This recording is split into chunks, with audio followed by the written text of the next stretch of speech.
Some say mirrors are just reflections, capturing only what stands before them. But sometimes, they show something more. This is the story of Daniel Carter, a man who looked too closely and saw something staring back. Daniel Carter was an ordinary man, or at least, that's what he believed. A journalist by trade, he spent most nights surrounded by stacks of unfinished articles, drowning in black coffee and deadlines. But one night, something felt unusual. He awoke to an eerie stillness, the kind of silence that wraps around you like a thick fog. He stretched, ran a tired hand through his hair, and glanced at the mirror across the room. That's when he saw it. A delay. A hesitation. His reflection lagged behind him for just a fraction of a second. Just enough to be noticeable. Enough to send a shiver crawling up his spine. Morning came, and with it, the false comfort of daylight.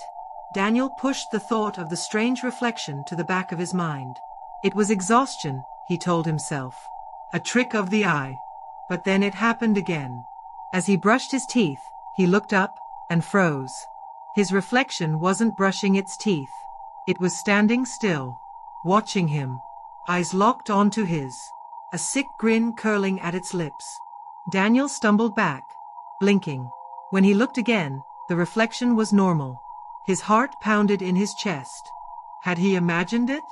Or was something terribly wrong? A journalist never ignores a mystery, and Daniel was no exception. That night, he scoured the internet, searching for anything, anyone, who had experienced the same thing. His fingers trembled as he typed. Mirror reflection moving on its own. Click. Scroll. Another click. And then, a name appeared. Ethan Hayes. A man who had once lived in this very apartment. A man who had vanished without a trace. Daniel's breath hitched as he read the last thing Ethan had said before disappearing. My reflection isn't mine anymore. Determined to prove his sanity, or confirm his worst fear, Daniel set up a camera in front of the mirror. Hours passed. Then, at exactly 1:55 a.m., the footage glitched. His reflection didn't just move on its own. It stepped out of the mirror. It walked around the room, examined his things, tilted its head, as if studying the world it now belonged to. Then, slowly, it turned, and looked directly into the camera. Daniel couldn't ignore it anymore. He stood before the mirror, fists clenched. His reflection grinned. It no longer copied his movements. It no longer pretended to be him. Daniel asked, "Who are you?" The reflection, smirking. "I should be asking you the same thing." A chill ran through Daniel's veins.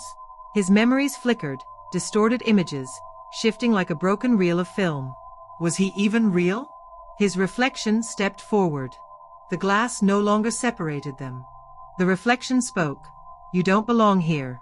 Then, before Daniel could react, it reached through the mirror, grabbing him by the wrist, and yanked him in. Silence was in the air. The room remained unchanged. But something was different. The man standing before the mirror was no longer Daniel. It was his reflection. And inside the mirror, trapped in cold glass, Daniel pounded his fists against the surface, screaming. No one could hear him. No one would ever know. Outside the mirror, the reflection, now real, adjusted his collar, smirked, and walked away. Weeks later, a new tenant moved in. She unpacked, glanced at the mirror, and for the briefest moment, thought she saw something. A face. Desperate. Trapped. She blinked. The reflection turned around and walked away. She shook her head, overwhelmed by a deep sense of trauma. The cycle would begin again.